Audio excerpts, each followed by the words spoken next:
Salam, salam sejahtera bagi kita semua.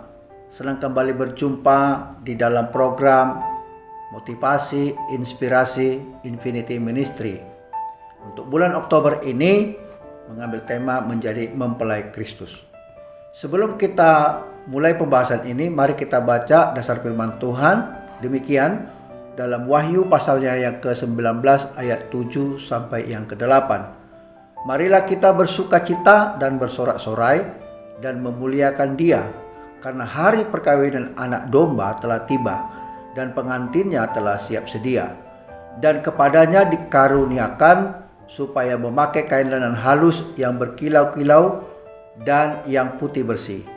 Lenan halus itu adalah perbuatan-perbuatan yang benar dari orang-orang kudus. Puji nama Tuhan. Gereja diidentifikasikan sebagai mempelai yang sudah dipinang atau sudah dibayar lunas oleh Kristus. Itu sebabnya gereja sebagai mempelai wanita itu sudah harus mempersiapkan diri menjadi mempelai Kristus untuk kedatangan Tuhan di awan-awan. Saudara-saudara, itu sebabnya gereja mempunyai tugas penting, yaitu mempersiapkan umat yang layak bagi Tuhan untuk kedatangannya kali yang kedua. Nah, saudara-saudara yang kasih nama Tuhan, proses pembentukan seorang mempelai itu disebut dengan kiddusin atau purifi, yang artinya adalah penyucian atau pemurnian gerejanya atau mempelai wanitanya. Dan perkawinan anak domba Allah, Kristus sebagai mempelai pria itu disebut dengan catan, dan gerejanya adalah mempelai wanita atau kalah. Saudara-saudara yang Tuhan kasihi, tentu untuk menjadi mempelai Kristus harus memiliki beberapa kriteria yang harus dipenuhi gerejanya untuk menyambut perkawinan domba Allah atau menjadikan gereja itu menjadi mempelai Kristus. Yang pertama adalah bahwa kita harus diharapkan hidup benar dan kudus. Artinya adalah bahwa kehidupan kita harus memiliki kehidupan yang benar dan tidak bercacat dan kudus di hadapan Tuhan.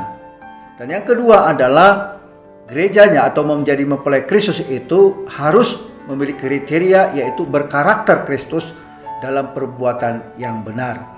Jadi karakter kita, tingkah laku kita harus setara atau harus memenuhi standar apa yang diharapkan Kristus bagi gerejanya untuk menjadi mempelai Kristus. Dan yang ketiga adalah hidup dalam keserupaan dengan Kristus. Kita harus memenuhi standar kehidupan kita menuju kepada keserupaan dengan Kristus. Itu sebabnya kita harus to be like Jesus, ya, seperti Kristus.